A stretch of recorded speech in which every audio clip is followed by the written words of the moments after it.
Hare Krishna, everyone. Sanjay Prabhu, you are looking more smart now. Huh?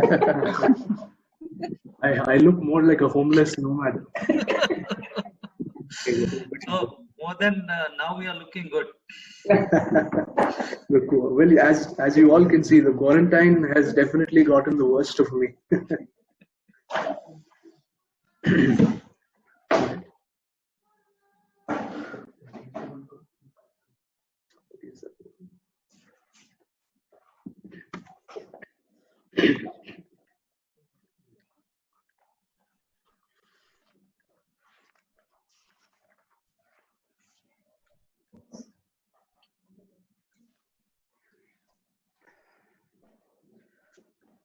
Hare Krishna, everyone.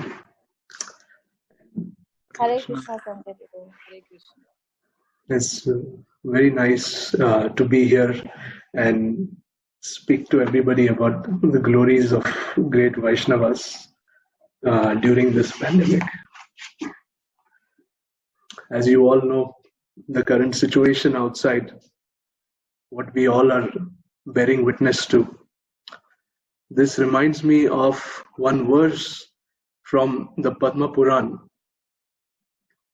Maha vipatto samsare yasmaret madhusudana vipatto tasya sampatti bhavet ityaha shankara. So Maha vipatto samsare. So in this world, when a great calamity occurs, and when we take shelter of the words of Madhusudana, that vipatti, that trouble, that calamity, becomes that devotee's greatest sampatti, wealth. Bhavet ityaha shankara. And his fear gets banished. On this note, I would like to begin our today's class. This holy month, this auspicious month of Ramadan, is not just auspicious for the followers of Muhammad. It is also auspicious for the followers of Lord Sri Chaitanya, because today we all are seated here discussing his glories. In the 6th canto of Srimad Bhagavatam, where the Yamadutas are having a conversation with Yamaraj. This is happening in the hellish planets. So the Yamadutas, who are the servants of Yamaraj, they ask him, they inquire that who are the spiritual leaders of our society from whom we shall seek guidance. So Yamaraj, he says, they are called the 12 Mahajans. Swayambhuv Narada Shambhu Kumara Kapilo Manu Prahlada Janako Bhishmo Bali Vayasakhi Vayam. So he names all the 12 Mahajans, Yamaraj. As we all know, Swayambhuv Brahma, Narada, Shambhu is Lord Shiva, Kumaras, the 4 Kumaras, Kapila, Prahlada, Janaka, Bali Maharaj, and so on and so forth. And then Yamaraj, towards the end, he says, Vayam. And in this way, all of us are the 12 Mahajans. Yamaraj is so careful of his words because he's a great devotee of the Lord. He doesn't even want to say the word I, Aham. So he says Vayam, that we all are the 12 Mahajans. But we all know that Yamaraj is also a Mahajan, and he's not referring to Yamadutas. So, just like how a person who is always hungry looks for a place to eat, a person who is always thirsty looks for a water source, a tap. Similarly, someone who is thirsty for listening to the message of Bhagavatam, he finds wherever the discussions of the Lord is happening, the place where the discussions are taking place. So in this way, I would like to introduce our Mahajan for today, Narada Muni. So his significance is unlimited. His glories are unlimited. And however, we may speak today, we may not even cover an iota of his significance, yet I shall try my best to cover as much as I can. So, the significance of Narada is such that he appears in almost every Upanishad, every canto of Srimad Bhagavatam, every Purana. You will find him everywhere. He is, in fact, the only personality after Lord Shri Krishna who appears everywhere.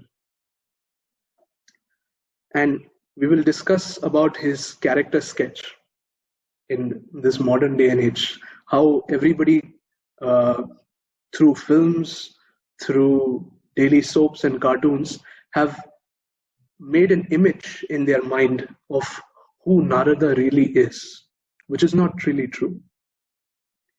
Everybody thinks that he is very famous for creating just conflicts. In Sanskrit, it is called Kala Priya. So we will talk about this. And he has, apart from all his great work, his two main compilations are Narada Bhakti Sutra and Narada Smriti. So, Narada, what is his origin? What is the story behind Narada? So we will discuss. In Bhagavatam and also the Brahma Vaivarta Purana, there is a description of how Narada Muni appears. Sorry.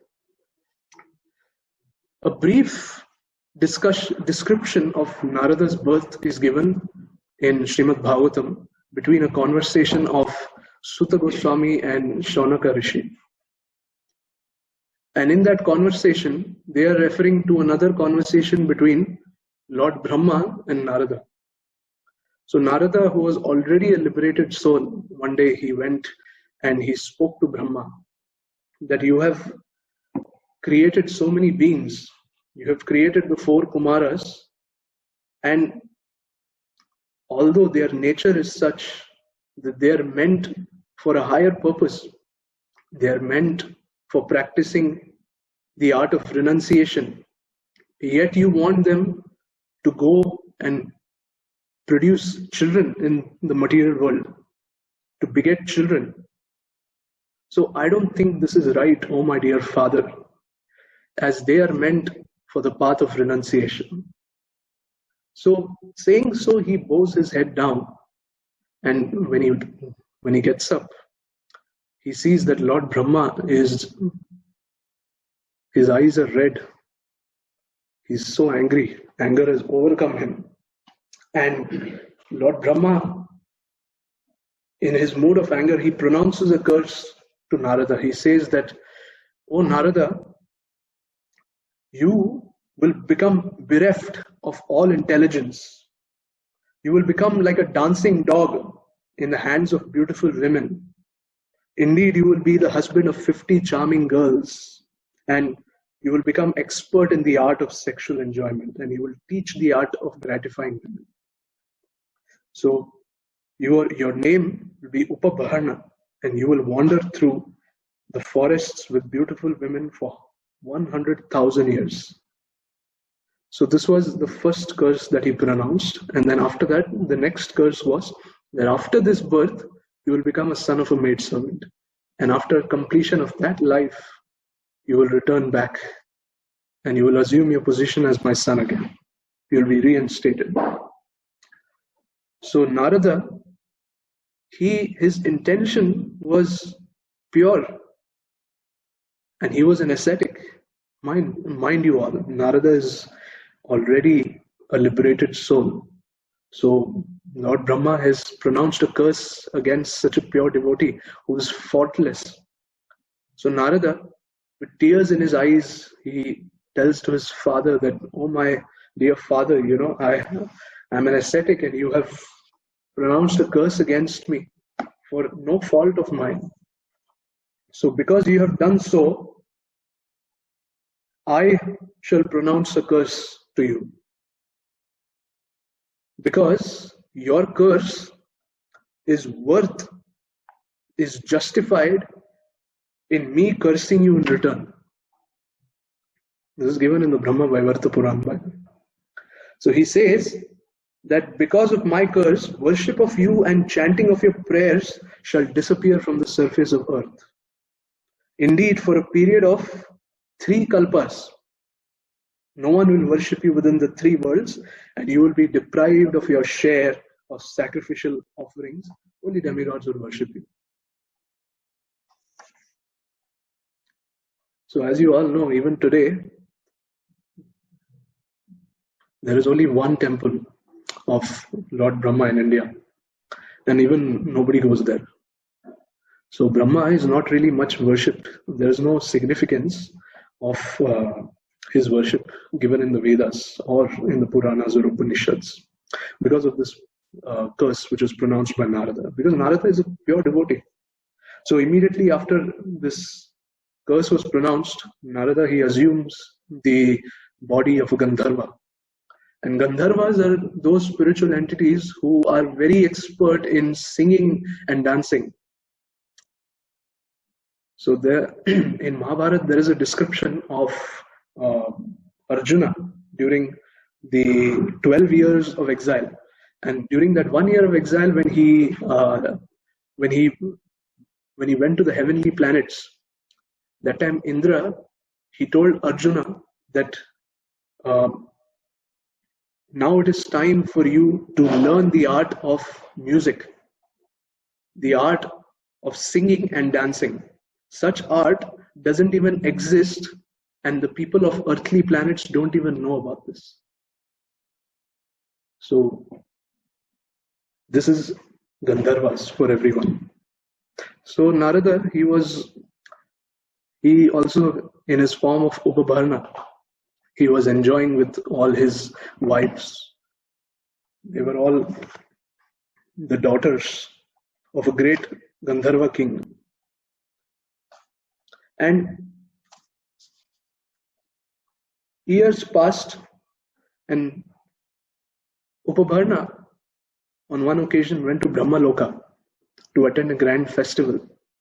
And there he saw this Apsara who was performing Nritya, was performing dance. And she was dancing so beautifully that Narada became captivated, Upabharna became captivated. And Lord Brahma was witnessing this. He stopped him and he said that, this such a behavior cannot be tolerated in Brahmaloka. If you want to do such activities, you should go to the earthly planets. We expect you to be bereft of your sense enjoyment when you walk into the planet of Satyaloka. So saying so, Lord Brahma pronounced the curse of his next life, where he appears as a son of a maidservant. So it is described further by Sutta Goswami of Narada Muni's birth, how he appears as a maidservant. That his mother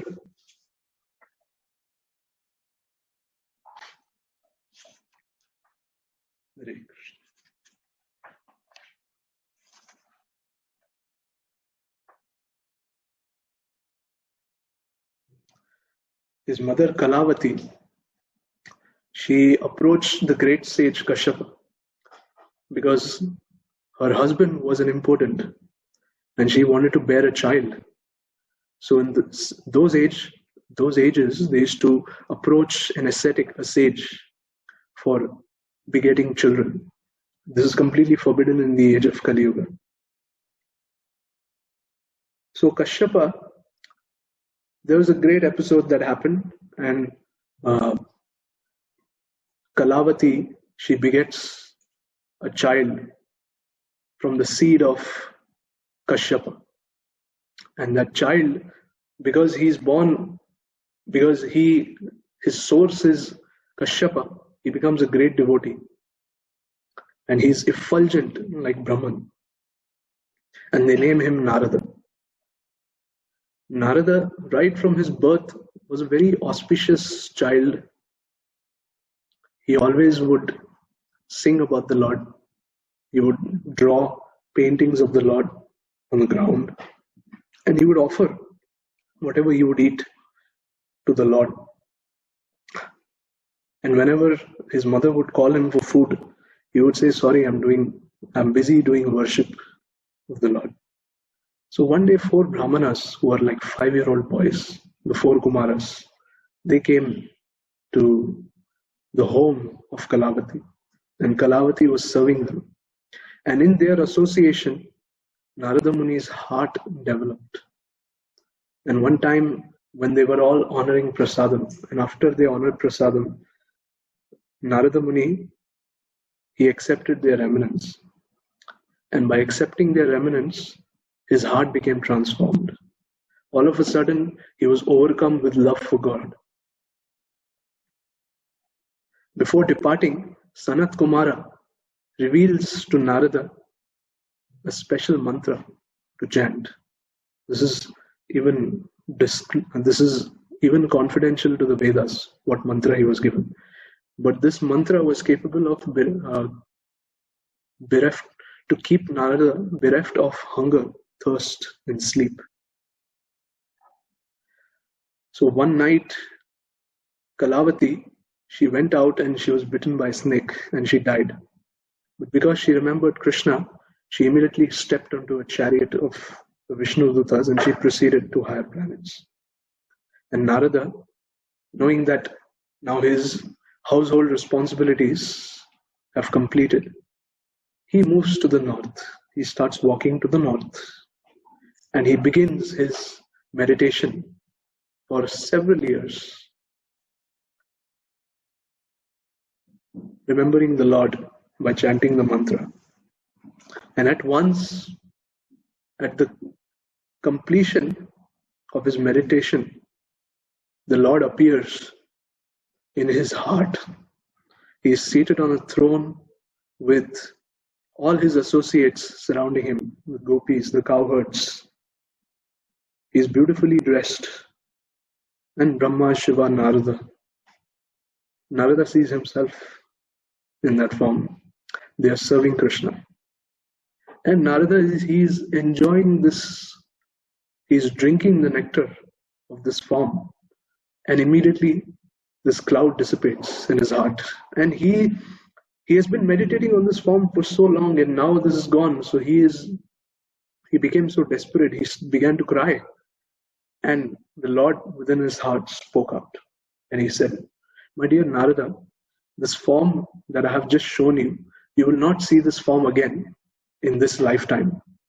Because you need to be purified from all material conditions and from your material elements to see this form again. So once you attain your spiritual body, you can come and take part in my pastimes." So Narada Muni, he is well known. He has a big hand, in fact, in the pastimes of the Lord.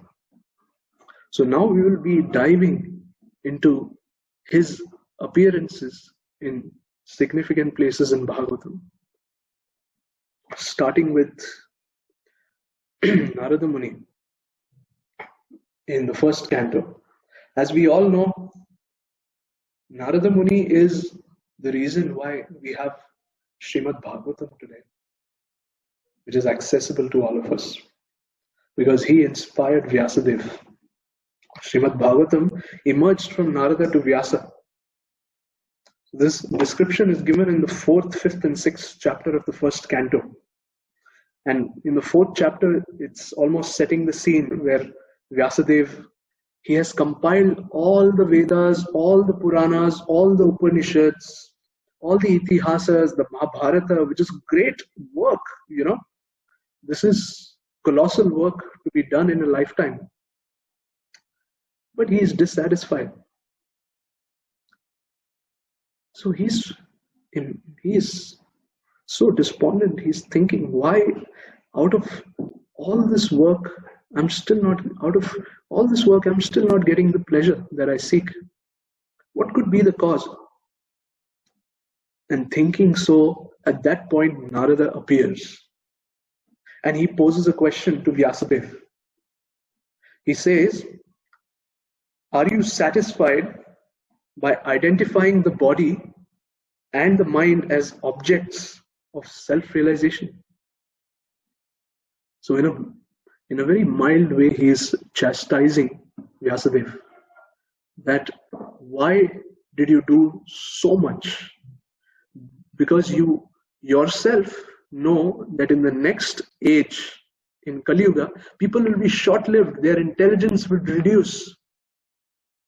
So how will they read all the Vedas? How will they read all the Puranas? How will they read all the Upanishads? And it's not that it is simple, that you read a line from the Vedas and it is but obvious that Krishna is the Supreme Personality of Godhead.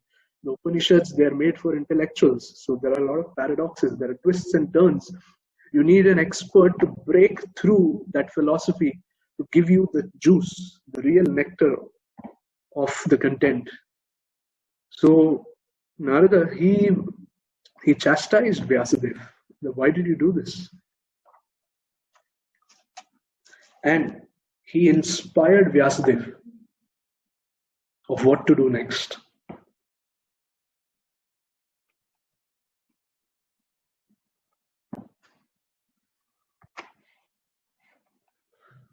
There's a shloka from Srimad Bhagavatam you all can see on your screen.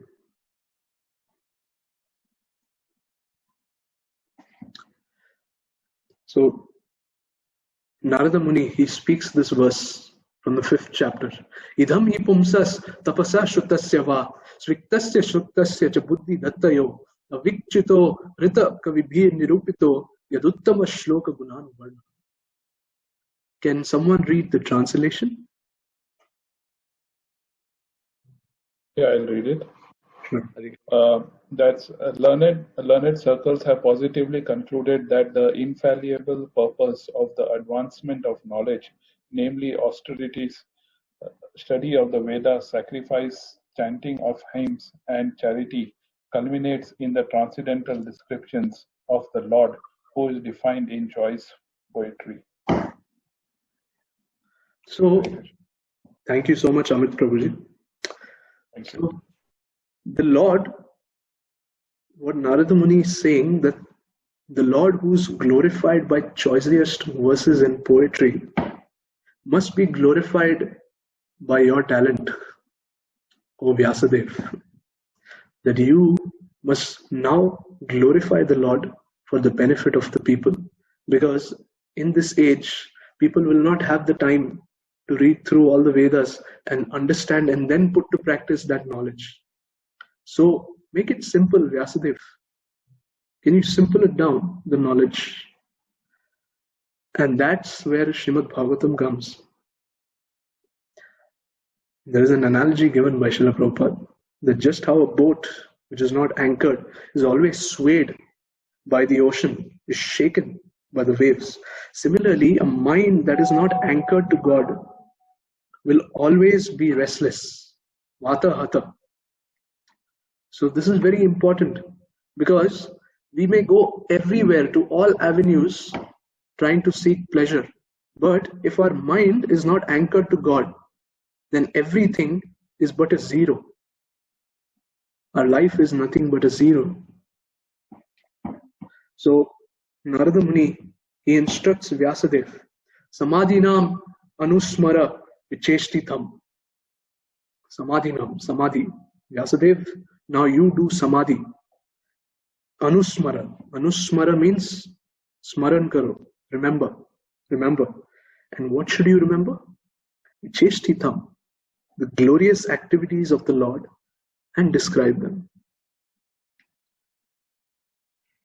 Here, the Acharyas give a very nice tika that the creativity of the creature is meant for the creator. That eventually we must figure out what we can do and utilize our talent in the service of Krishna. That is the success of life. So in the 7th canto, Vyasadeva, this is for the first time that Vyasadeva has a vision of Srimad Bhagavatam. For the first time.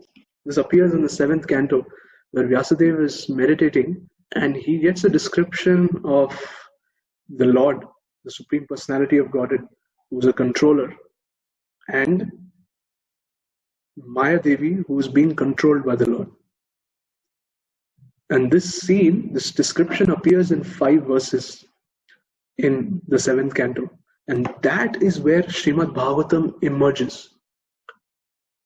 So Srimad Bhagavatam is transferred from the heart of Narada to the heart of Vyasadeva. But if Narada Muni did not inspire Vyasadeva, today we will not be having Srimad Bhagavatam. You would have to sit and read through a room filled with books called the Vedas. Apashyat purusham purnam maya chidat apashrayam. This is the verse of the description. And then we move to the 2nd canto, where again there is a discussion between Lord Brahma and Lord Narada. So this is the same discussion which we mentioned about when I spoke about the conversation at the start between Lord Brahma and Narada Muni. Sorry. So this conversation, this discussion keeps varying in different ages, in different kalpas. So in one kalpa, there is a conversation between Lord Brahma and Narada, and it is mentioned in the 2nd canto. So we can obviously say that it could be from our kalpa. And Narada, he sees that Brahma is meditating. So he goes to Brahma and he asks him. He's inquiring from Brahma in a very humble manner that, oh my dear father, I thought you are the creator. But I see that you are also meditating on someone. So can you please explain to me who are you meditating on? I thought you are the creator. And Brahma, he is very affectionate and he just chuckles. And he says, I respect that illusory energy that makes you think that I am the Supreme Personality. I am the Supreme. So the point he's trying to make here, Brahma, is that he is not the Supreme. There is someone beyond him. And he is not the creator. He is but an engineer. There is a difference between a creator and an engineer.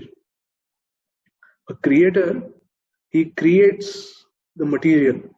An engineer designs from that material.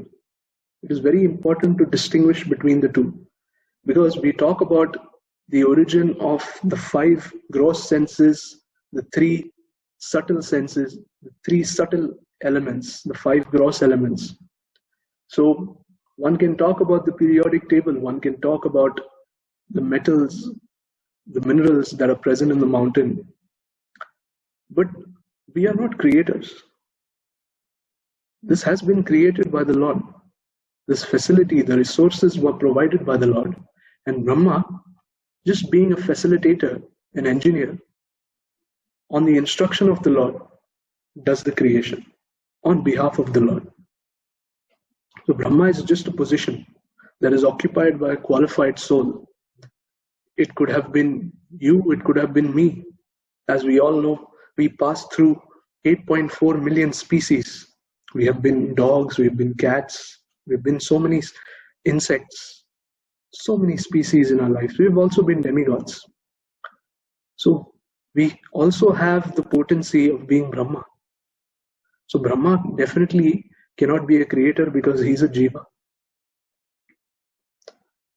And from Brahma comes all the rest of the demigods like Shiva, Indra, and so on and so forth. So now we move to the 4th canto, where there is a discussion. Excuse me, Sanjay Prabhu, sorry. Can we take, sorry Prabhuji, Amit Prabhuji, I will stop you there. Can we please take the questions? Okay. Done. Thank you. Yeah. Thank you so much. Thank you. So in fourth canto, Narada Muni, he has an encounter with a very special devotee whose name is Dhruva Maharaj. So, as you all know, Dhruva Maharaj, he left his home just by the words of his stepmother and by the encouragement of his real mother, Suniti, that he said that I want a bigger kingdom than my father. I cannot tolerate this insult. What should I do, O mother? And Suniti, as I analyze, is thinking that, okay, he's just a child, so I'll just give him an answer for now. But she didn't know that Dhruva Maharaj was so capable that he would act on that answer. She told him one should go to the forest and pray to Lord Vishnu. And Dhruva Maharaj immediately left. And he was so firm, he was so dedicated. And Narada Muni, he has a extrasensory perception. Wherever something extraordinary is happening, Narada Muni has to appear there. So when he sees Dhruva Maharaj is on his way out, he stops him in the middle of the forest. And Narada, he's having a very playful interaction because he knows that Dhruva is just a 5-year-old boy. So he's asking him that, where are you going, oh little child? And Dhruva Maharaj, he says, I'm going in search of Vishnu. And Narada Muni, he is impressed. Oh, such a small child. In the age of play, he is thinking of Vishnu. He's kind of mocking Narada Muni is kind of mocking the Indian mentality of practicing devotion in the old age, as they say. That, devotion is just to be practiced in the old age. So this mentality is mocked by Narada. So Narada poses him several questions. And Dhruva Maharaj narrates his story. And he says, because of this insult, I am in search of Vishnu. I want a bigger planet than my father. I cannot tolerate this insult. So Narada Muni, he says, look, Dhruva, since small children, they shouldn't take their parents' words so seriously. And if you consider yourself spiritually mature, then grown-up mature people do not distinguish between honor and dishonor. So in this way, Narada has sort of checkmated Dhruva Maharaj. But Dhruva Maharaj is very firm and he's very respectful. And he says, no, I shall seek what I want. So if you know where to find Lord Vishnu, please guide me, or else please let me go.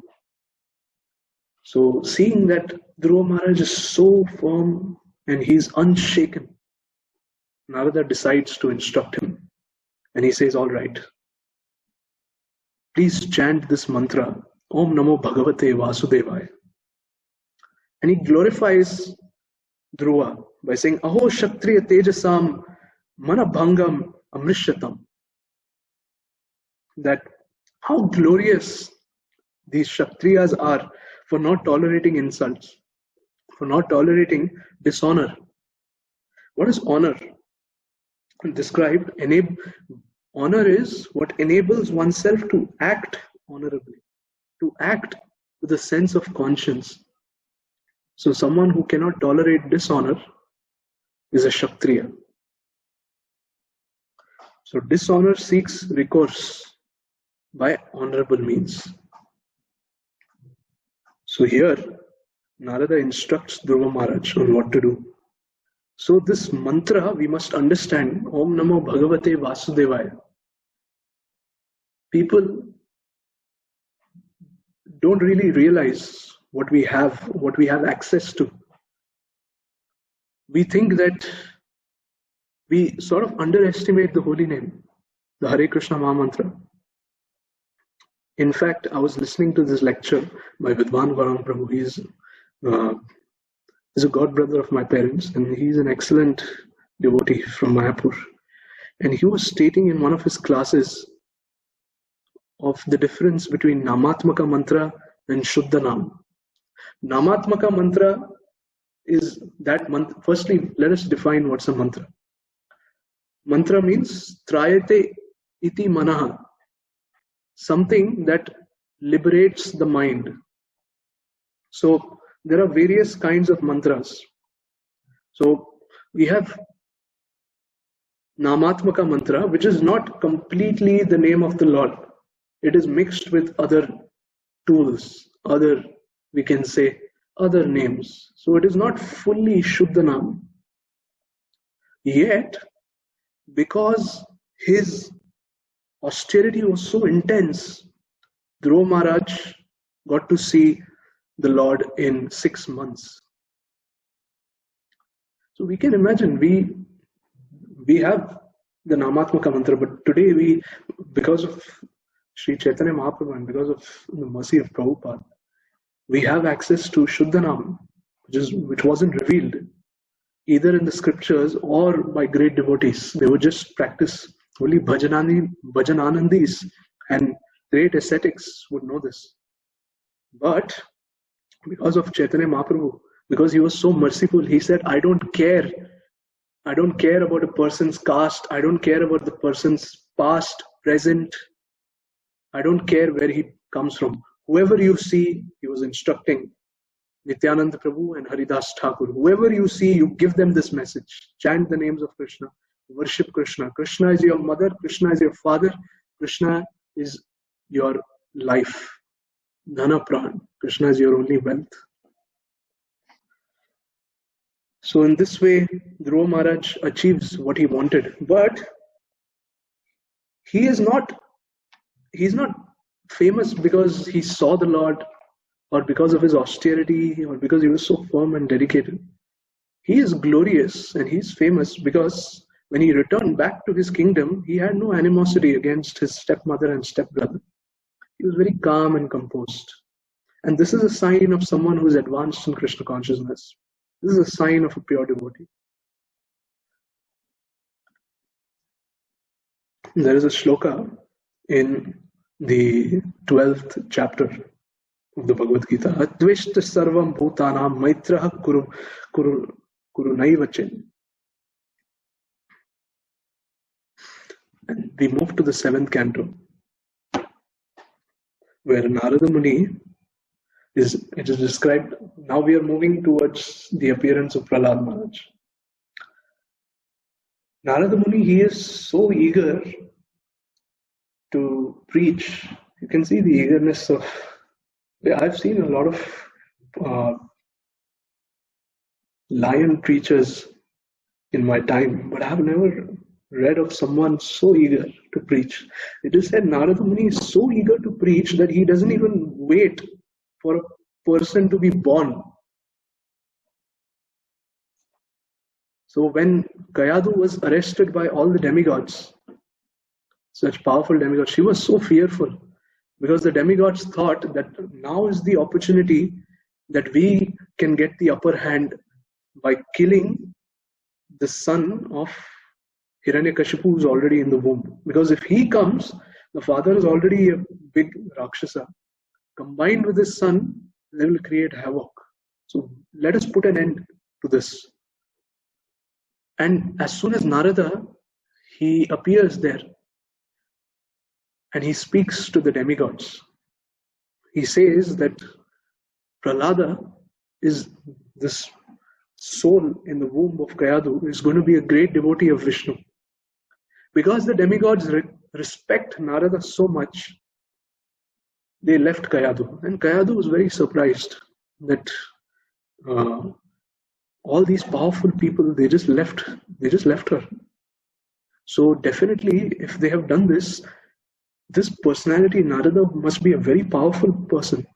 And I, right now, am in a very compromising position. Anyone can come and attack me because I'm carrying a soul. So if I stay under his shelter, I will be protected. And she takes his shelter. And there is no significance of Kayadu. There's not much significance of her. There's no such greatness. But there is a description of her offering respects to Narada. Why? Because even demons, they understand that their power doesn't lie in isolation. There is a higher power even amongst them. And hence they pray to a higher power to get more strength. That is why all the demons, whatever you all have read, they are always performing tapasya to please Lord Brahma. So even for all the tamasic activities, there is a whole section in the Vedas for that. All tamasic activities, they require brahmanas to perform such activities. So in the kingdom of Ravanas, there were these brahmanas called Yatudhanas. So they were trained. They had their expertise was such that they were trained to perform such tamasic activities. So even the Rakshasas, even the demons, they knew how to offer respects to a Brahmana. So even Kayadu, she offers her respect. And Narada Muni begins to speak. Now Kayadu, she doesn't assimilate everything. She just hears what Narada is saying. So she takes in the knowledge and she throws it out from the other ear. But the child which is in her womb, Prahlad, he remembers all that knowledge and he assimilates all of it. So it is said in this regard it is commented by one of very great devotees from Radha Gopinath, that remembering Krishna is not a matter of intellectual recollection. It is a matter of devotional redirection, the redirection of the heart. That simply by remembering verses from the Bhagavatam and simply by speaking nice sugar-coated words from the Bhagavad Gita, from the scriptures, one does not become a devotee of Krishna. Becoming a devotee of Krishna, one needs to understand the knowledge behind those verses. One needs to understand the translation, the purport, the commentaries. And that way one's heart would become transformed.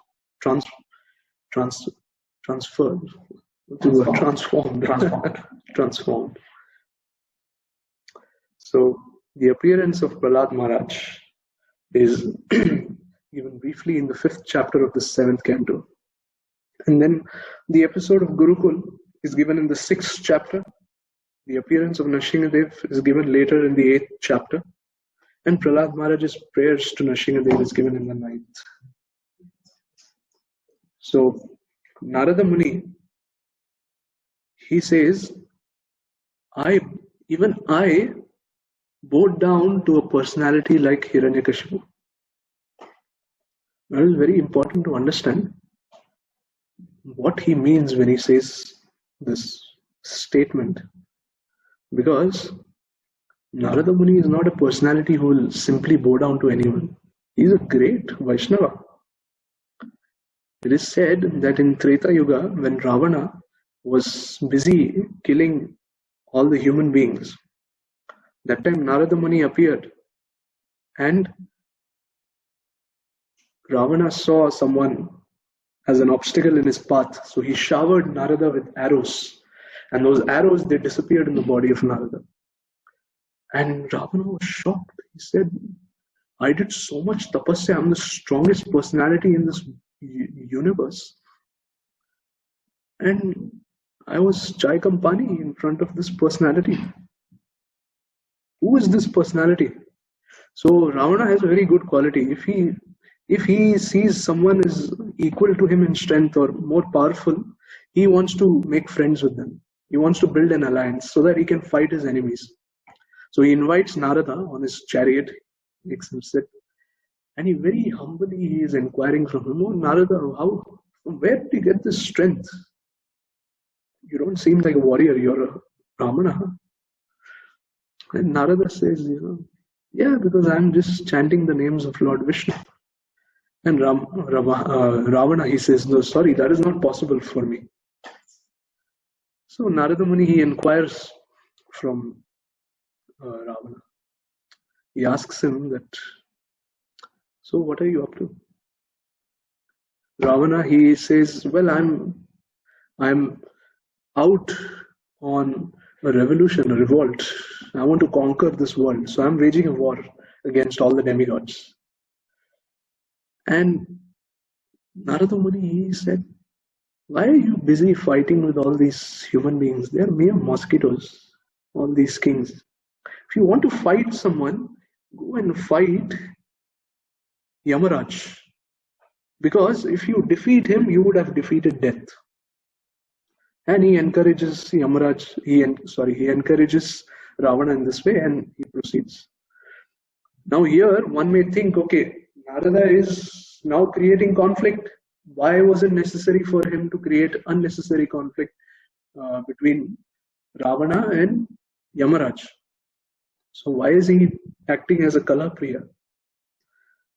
So here, it is stated in commentaries that Narada was actually trying to resolve the situation at hand temporarily until the Lord appeared by saving the people, the residents of the earthly planets, and for time being moving the problem elsewhere. So he knows that if a capable personality knows how to deal with Ravana, someone equal to his strength, if he takes care of him and engages him, at least he won't go around creating more destruction. So that is why he engaged Ravana in a service. Go, you do this seva. And he distracted him. Sometimes we do this with kids, those who have small kids, that you don't want them to create a mess in the house, so you give them some activity to do, and they will be quietly doing that. So this is also what Narada is doing. So we should not think that Narada is unnecessarily creating conflict, and we will talk more on this. So why Narada bowed down to Hiranyakashipu? Not because he was afraid of Hiranyakashipu, but because he wanted to prove a point. And the point was that the entire world bowed down to Hiranyakashipu, but Prahlad did not. This is the point he's trying to make. So sometimes devotees act as instruments of the Lord for a purpose, for a more divine purpose, to make the pastimes more nectarian. There is a parallel here which is drawn in this regard with the Pandavas and Vidura and Bhishma in the gambling match. So they're saying this is almost the same situation where Draupadi is being disrobed and Bhishma, Vidura and the Pandavas, they are not reacting. Their heads are just hung down. Why? Because they wanted to prove a point of what it takes, what it means to cry out for the Lord in desperation, and the Lord appears to save the devotee. They wanted to show the world through an example of what it means to cry out in desperation. And not just the Pandavas, even Gajendra, when he is captured by the crocodile.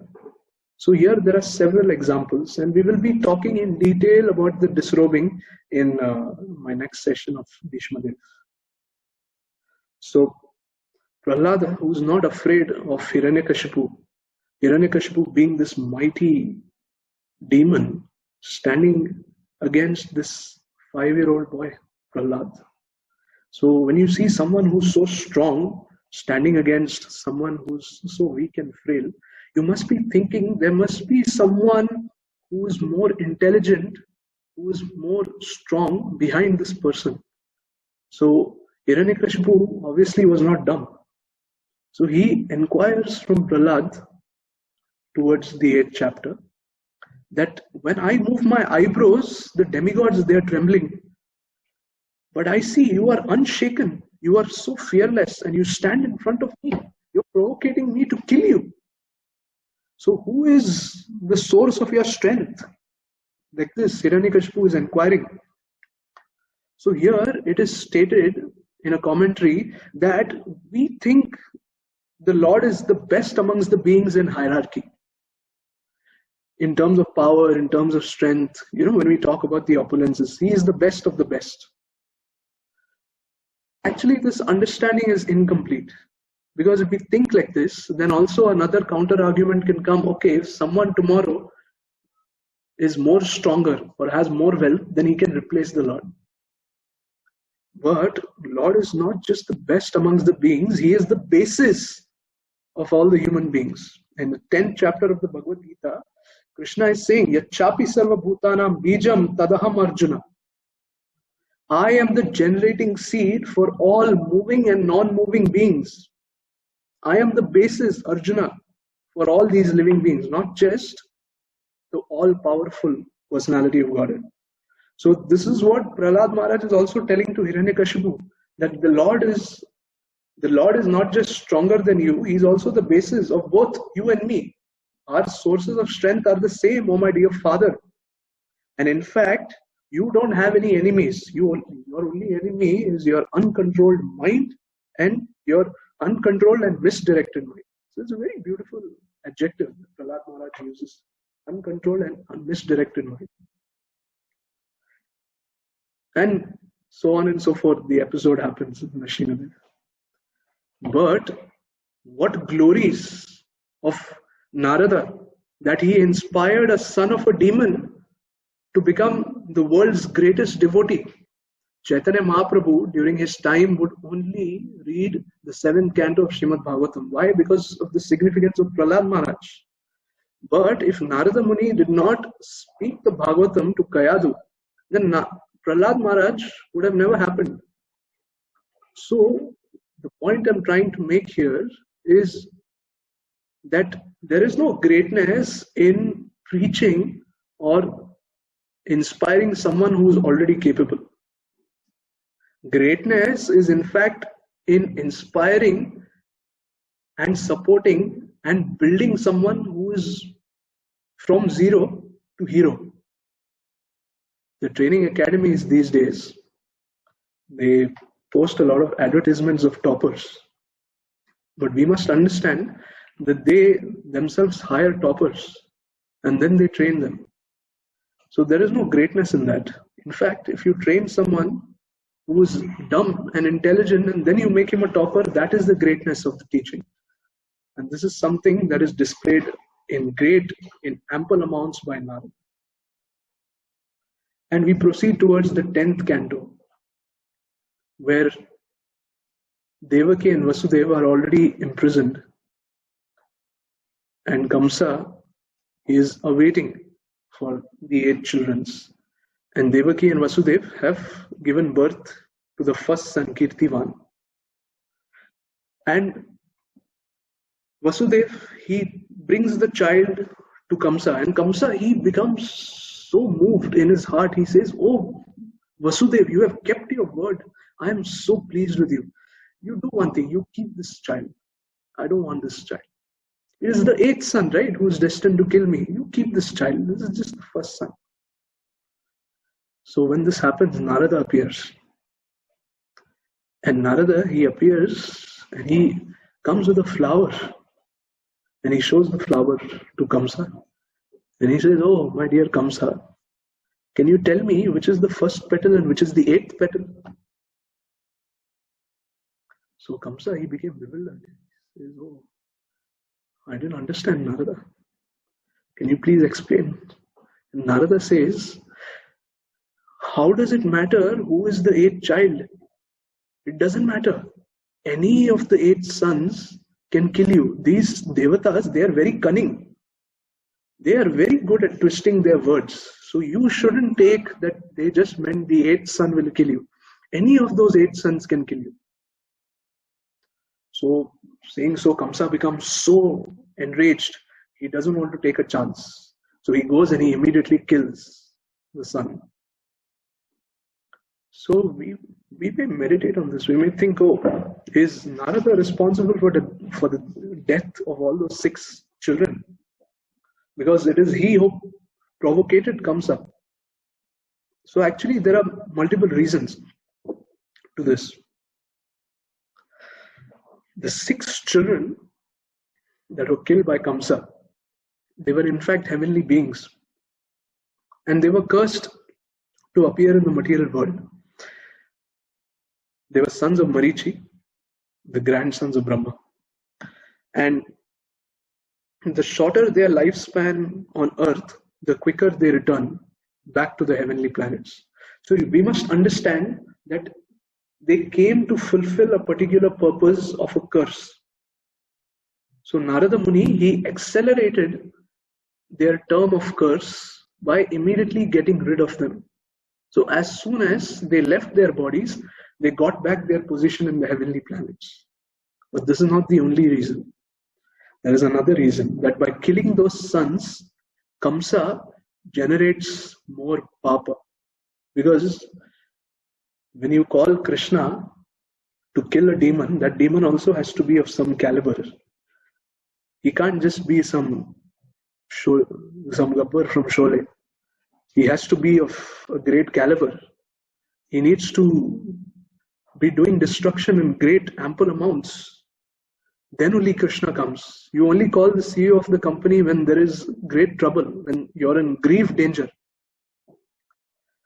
So in this way, this is not the only reason. So by killing the children, the 6 children, Kamsa, he gets more sin, and because of this, his reactions would come much quicker.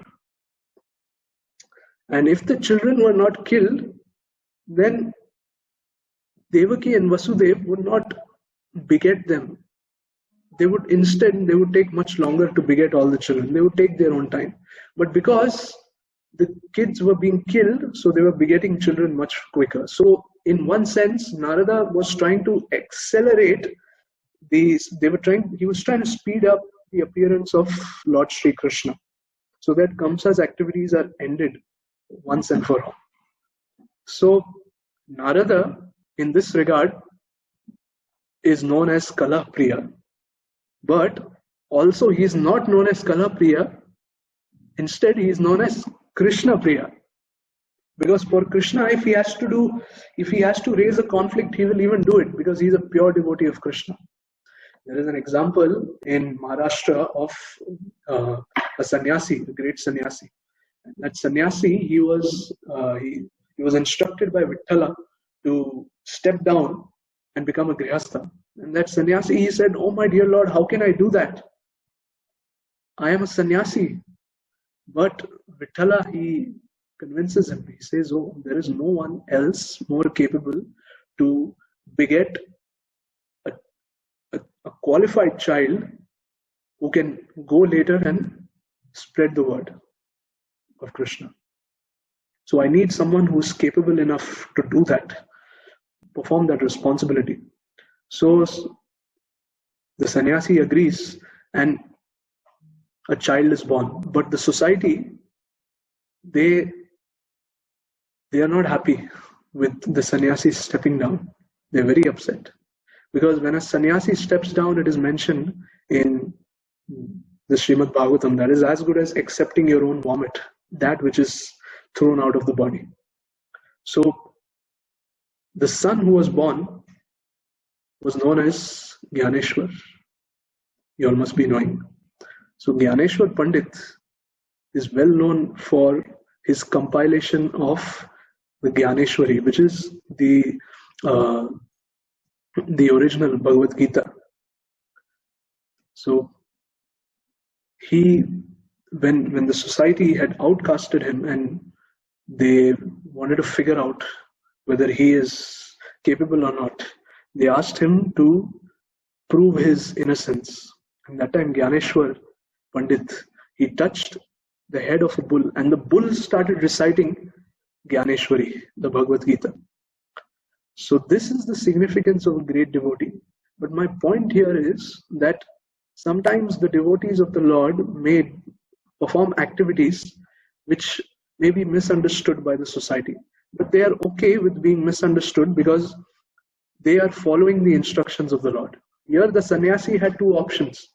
He could have followed his vows of sannyas and not followed the instructions of the Lord, and that way even his sannyas vows would have no significance, because a sannyasi is one who dedicates his body, his mind, and his actions towards the Lord. And at the other end, he would have been misunderstood by the entire society, but he was okay with that. So here, Narada is okay with being misunderstood, but he wants to please the Lord and he wants to speed up his pastimes. So hence, he has done all this. In fact, in many places, he has even prevented great conflicts. So it is important to mention that as well. So if everybody has some time, I can just take another 5 minutes. Is everyone okay? Let the nectar flow, Prabhu. Okay. George, please do not stop. Yes. All right. Let it flow. Don't stop. Okay. As you wish, Prabhuji. So, in this regard, in the Mahabharata, there is a description of Brahma, where he's talking about Brahma. This is Narada. He meets the Pandavas for the first time after they bring Draupadi back, and the whole episode happens of Kunti saying that share what you have got with everyone. So when this episode happens, Vyasadeva appears and he speaks to the Pandavas and he narrates how Draupadi in her previous life was meant to marry 5 people.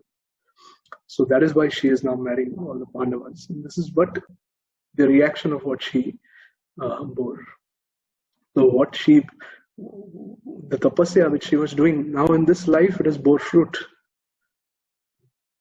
And Narada, he gives a very important instruction. He says that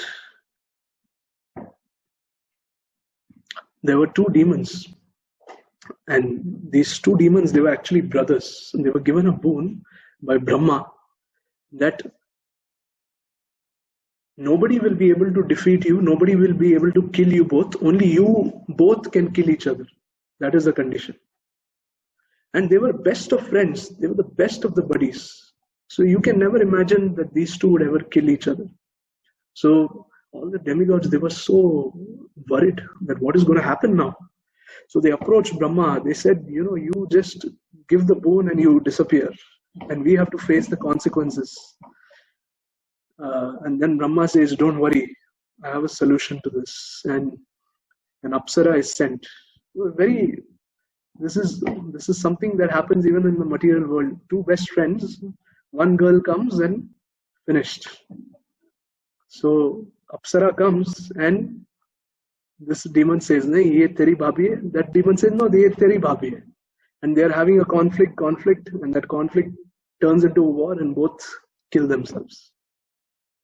So Narada, he is saying that you all 5 brothers, the Pandavas, you all are so great, you all are so powerful. And now this lady has come, Draupadi. So one must not take for granted that there will be a mutual understanding. We must have strict policies placed to ensure that there is no conflict in future. So when one brother is with Draupadi, that time the other people should go and do their own private affairs.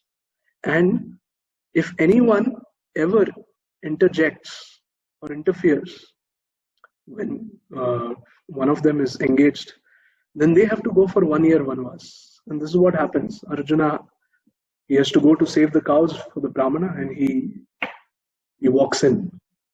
And then he leaves for 1 year of vanvas.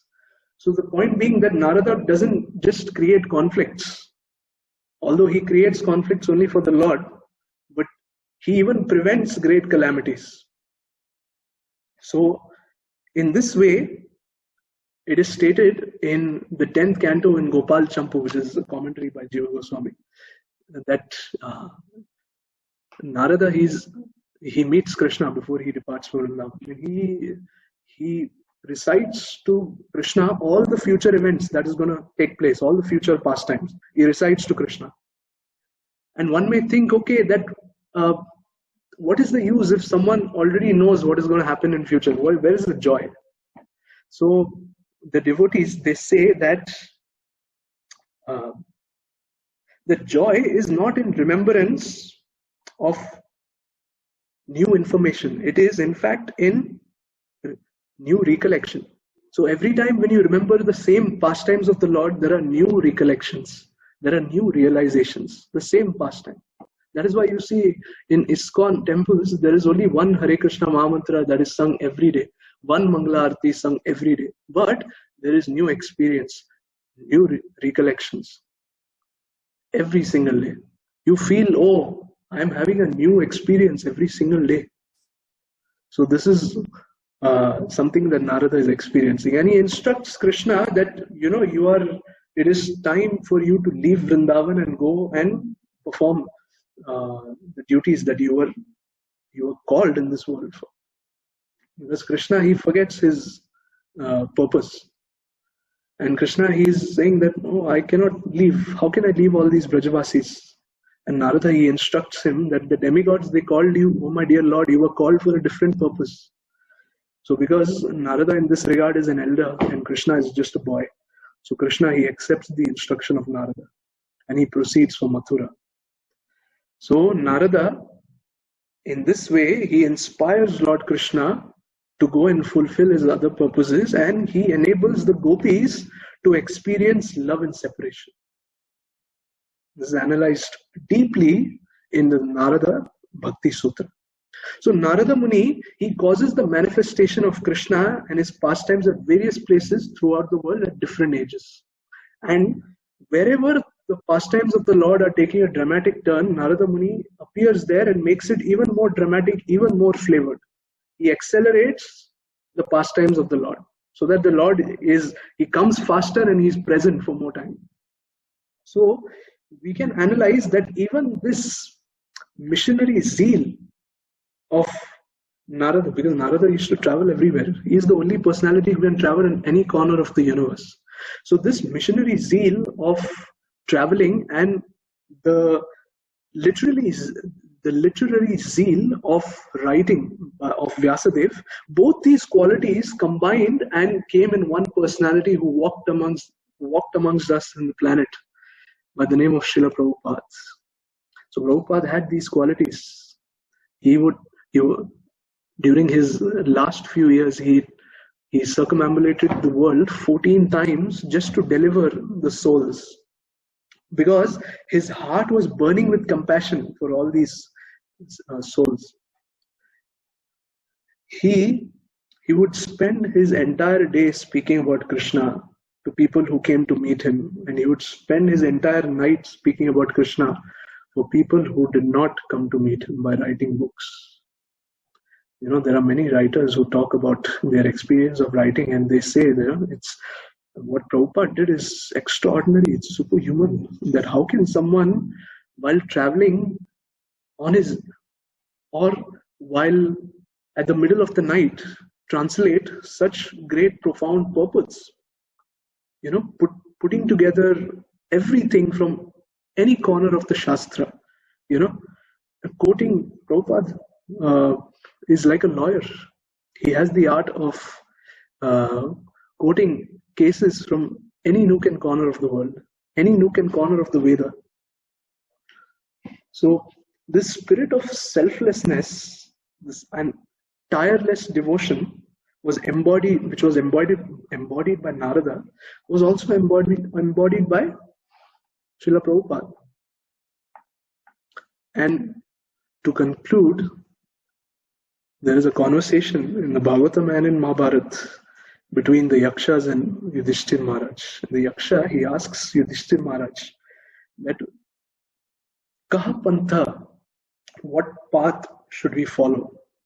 To which Yudhishthir Maharaj says, Mahajano yena gathasa pantha, sapantha. The path we should follow is the path given by the Mahajanas through their example. The reason why we meditate on the 12 Mahajanas is because we want to gain experience from the life that they have lived and gain inspiration. So by meditating and praying to such Mahajanas, by emulating their qualities and by internalizing their example, we can also be inspired in our devotion. Our devotion can be enlivened, and we can move forward more closer to Krishna, and we can bring others closer to Krishna by recollecting these pastimes. So saying so, I would like to conclude the class. I'm sorry I went 10 minutes extra. Thank you so much, everyone. Hare Krishna. Thank you. Thank you. It was really good, Sanjay Prabhu. Thank you so much. Thank you. Thank you, Prabhuji. You had a question? Yeah, when you're just talking about the demigods praying Brahmadev, in which you mentioned even Lord Shiva, so I just wanted to check on that. Was Lord Shiva also considered as one of the demigods? Yes, he is considered in many places amongst the demigods as one of the demigods. In fact, his position is such that he is in a very intricate position. He is considered as a half demigod and half god. He has 50%. That he is an expansion, not a direct expansion, but one of the expansions of Krishna. It is compared, it is given in the Brahma Samhita, where Krishna is compared to milk and Shiva is compared to yogurt. Now, from milk, we can get butter, we can get yogurt, we can get cottage cheese. But it cannot be undone. You cannot, from yogurt, you cannot then get milk. So that is the significance, that all these demigods, even we jivas, we are expansions, we are amshas of Krishna, but in smaller quantities. In terms of quantity, we are much smaller compared to Krishna. So even Shiva is compared as one of the demigods. It is said that when Parvati was seeing Lord Shiva meditating, she said, "Oh, I thought you are the supreme. Who are you meditating on?" And that is when Shiva, he speaks, the glories of Lord Sri Ram.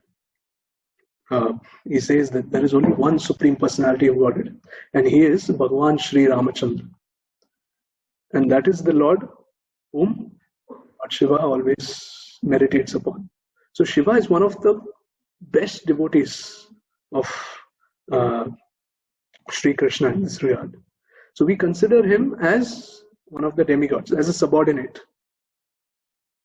Okay. So the shloka from Brahma Samhita is Kshiram yatha dadivikara vishesha yogat sanjayate nahi tata pratagasti heto yashambhutam api tata samupaiti karyat govindam adi purusham tamaham bhajami. Translation for that verse is, just as milk is transformed into curd by actions of acid, but yet the effect of curd is neither same as non-different from its cause, viz. The milk. So I adore the primeval Lord Govinda, of whom the state of Shambhu is a transformation or performance of work of destruction. So he was born for a purpose, Shiva. Prabhuji. Yes, Mataji. Thank you, Sanjay Prabhu. Thank you. Then why? One second. Why? Just 1 second. Amit Prabhuji, did that answer your question? Yes, Prabhu. Yes, Sanjay Prabhu. Thank you. Okay, thank you so much. Yes, Mataji, please proceed. Why then Sri Ramachandra and Krishna was always worshipped Shiva then? So is your question why Krishna and Ramachandra worship Lord Shiva? Yes. Firstly, that is false information. So anytime, It's not false information. anytime That is Rameshwaram, where Ramachandra worshipped Shiva, and in Mahabharata, Krishna has worshipped Shiva, because Shiva is a very ancient god who was worshipped since this. That is completely incorrect, Mataji. Because, and I need to stop you here. Why? Because whenever we bring such quotes, whenever we quote something, there needs to be evidence towards that quote. And yeah, there is evidence. There are books which describes that. no, there is a book. If you read the Valmiki Ramayana, the Valmiki Ramayana firstly completely disapproves of many of the things which we all are very used to hearing. One, which is the Lakshman Rekha. Second, which is the appearance of Shabari, the ascetic woman. And third, the worship of Shiva by Ramachandra. So Ramachandra does not worship Lord Shiva. In fact, it is Lord Shiva who worships Ramachandra. Yes. Lord Shiva was chanting Ramanama, and this Ramanama was there before Rama Avatara happened. So we, a normal human being, cannot come to the conclusion just by reading one book, because there are knowledge is like ocean. We in every Purana there is one God who. But I can ask you this question, Mataji, that in what age are you talking about? Because Ramayana is not something that occurs once. It occurs every single time, in every age. So this is cyclic. This happens even in the previous kalpas. Firstly, let us talk about which Manvantara are we present in. We are present in the 7th Manvantara, which is ruled by Swayam Vaivasvata Manvantara. By Vaivasvata Manu. So there are 14 Manvantaras, and in every Manvantara there are 71 cycles. There are 100 kalpas, and then there are 71 cycles. But in Kali Yuga, for human to read, there is only one Ramayana, that is Valmiki Ramayana, the original one. Yeah. Because Valmiki and Rama happen to be at the same era. Like he has seen Rama. He has gone to Valmiki Maharishi's hut. So this is a story the whole world knows. That is correct. So, absolutely correct. And like if I go to a Shiva discussion, it will be endless. I don't want to talk. But today is Vyasa Purnima. So I just want to divert that Shiva discussion to something else. Like as a today is Guru Purnima or Vyasa Purnima. Like we are always thinking like Veda Vyasa is a name. Actually, his name is Krishna Dvaipayana. That is his original name. And the Vyasa is a title given to the person who is segregating the Vedas, because it is not a easy task to segregate the Vedas by just one Krishna Dvaipayana. And this Veda Vyasa is a 28th Veda Vyasa. In Dwapara Yuga, the 28th one, and the next Veda Vyasa is going to be Ashwatthama, because Ashwatthama is a Chiranjeevi. This information, who was in the first Veda Vyasa, first one was like Brahma himself, and then the fifth one was Indra. I don't remember that, because this is in Vishnu Purana. In Vishnu Purana, Parashara Muni, who is the father of Krishna Dvaipayana, that is what we are referring as Veda Vyasa. Vyasa is a title, and this particular Parashara Muni has mentioned the total Veda Vyasas list, and his own son Krishna Dvaipayana is the 28th one. So Mataji, what is your question? My question is, today is Vyasa Purnima, so I am just sharing the information about the Vyasas. Okay. This is the thing. My question was like the Shiva thing, which I diverted because it was going endless. Okay. Thank you, Mataji. Anyone else has any questions? Hare Krishna, Prabhu. Dandat Pranam. Dandat Pranam, Prabhuji. Hare Krishna. First of all, I don't have any question, but I cannot stop my emotions right now. I think we have right now 26 participants. I just would like to take 2 minutes, and that is because I have seen Sanjay Prabhu when he was very, very small. I think it was around 9 years back.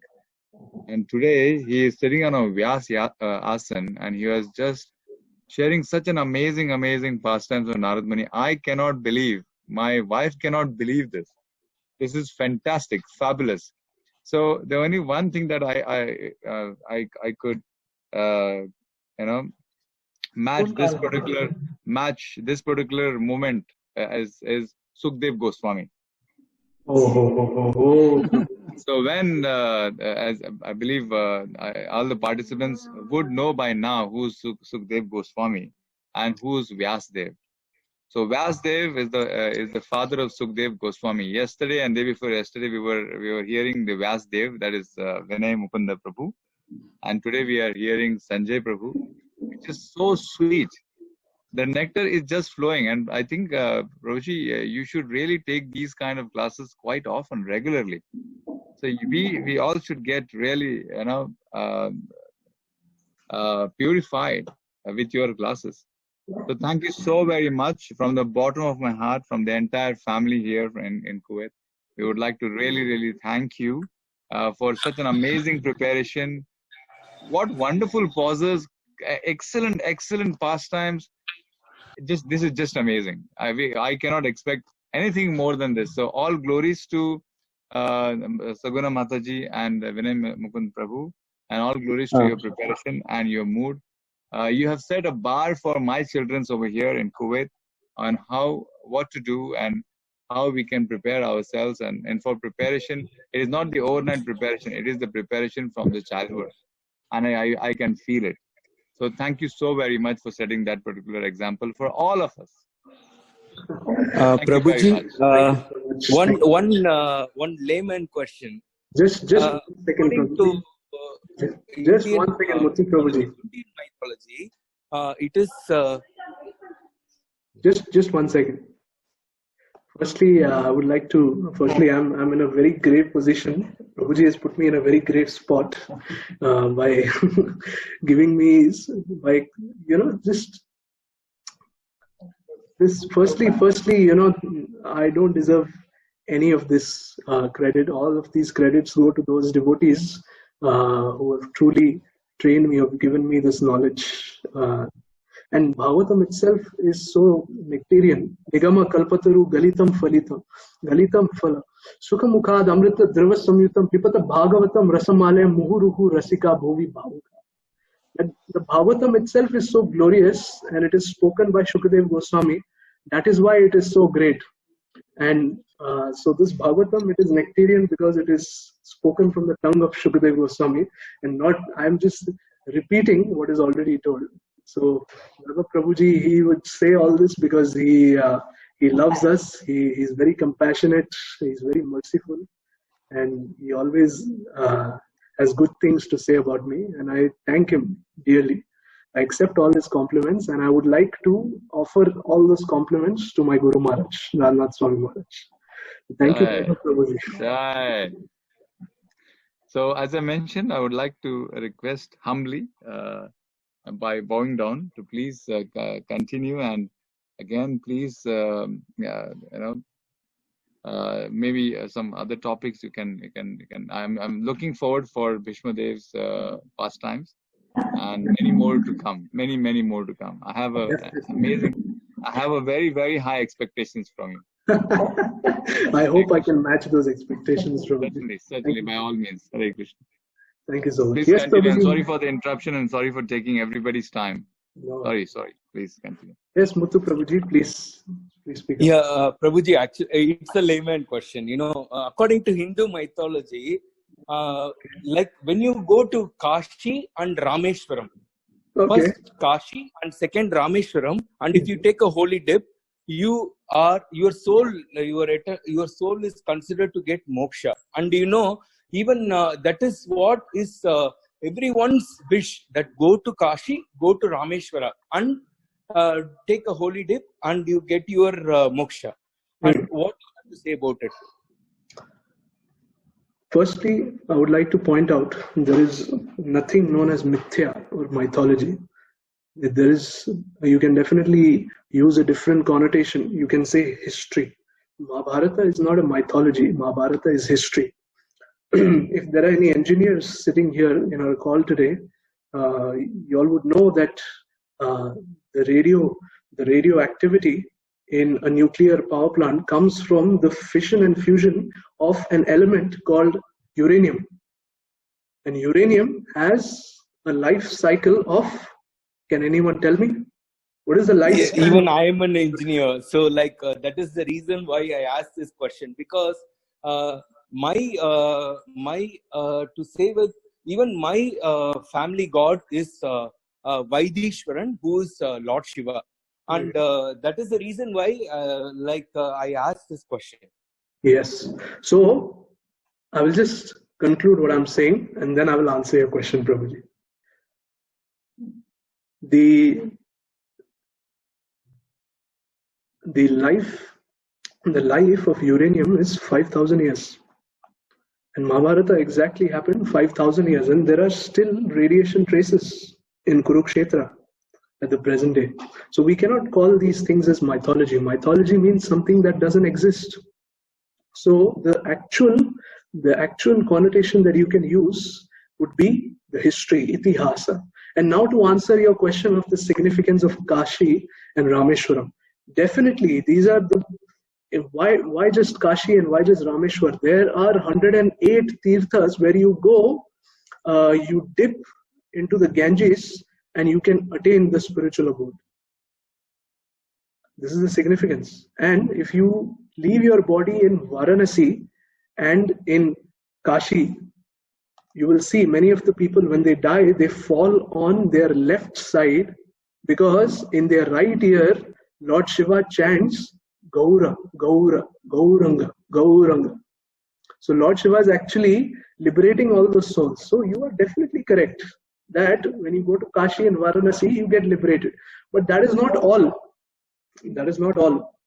There is a greater significance. There is in this age of Kali Yuga, we have a different purpose. There is a shloka, Kriteya dhyayato Vishnu tretayam yajato makai dwapare paricharyayam kalautad hari kirtana. That in different ages, there are different processes for achieving perfection. So in Krita Yuga, that is Satya Yuga, the process was meditation. In Treta Yuga, the process was sacrifice. In Dwapar Yuga, the process was deity worship. And in Kali Yuga, the process is chanting the holy names of the Lord. Hari Nam, Shuddha Nam, the Hare Krishna Mahamantra. And time and again, it is said that even Lord Brahma says, Iti Shodashakam Nam Nam Kali Kalmasha Nashanam Natah Paratara Upaya. Natah Paratara Upaya. There is no other way. Sarva Vedesha Drishyate. This is the conclusion of all the Vedas, the sum of both. And I would like to ask you, what is your definition of moksha? Because moksha doesn't necessarily mean that moksha just means liberation from pain and misery. So that can happen even now, right now, by chanting the Hare Krishna Mahamantra. So why you have to spend the money in this quarantine and go to Kashi and Varanasi to take a dip, while you can actually sit at your home and invoke the Ganges and purify yourself by chanting the Hare Krishna? Prabhu, actually, for me, my parents are 85 years old. They do have a desire of to live. They are afraid of death. Okay. When I talk to my parents, I'm just telling you what is my insights about death. Okay. I tell my parents, Appa and Amma, I had seen so much of this thing, and I had experienced everything of this world. If I die right now, I consider to be the most blissful, because the life on the earth is the most miserable, and if I leave this life right now, and I am being the most blessed. And my parents used to tell me, don't tell like that, because why we should see your death before us. And other thing I'll also tell you, it is about Lord Shiva, because our Kuladevam is Vaidishwaran Kovil, who it is in the southern part of India, and all over India, the most highest number of temples is for Lord Shiva. Hare Krishna, right? Prabhu. Can I just stop you for 1 minute? Can I just stop you for 1 minute? Yeah. So if you have a question, please ask. Otherwise, I will just ask other people if they have any questions, and then we can have this conversation later. Are you okay with that? Because it's getting quite late. Yeah, it's okay. It's okay. It's okay. Anyone else has any questions?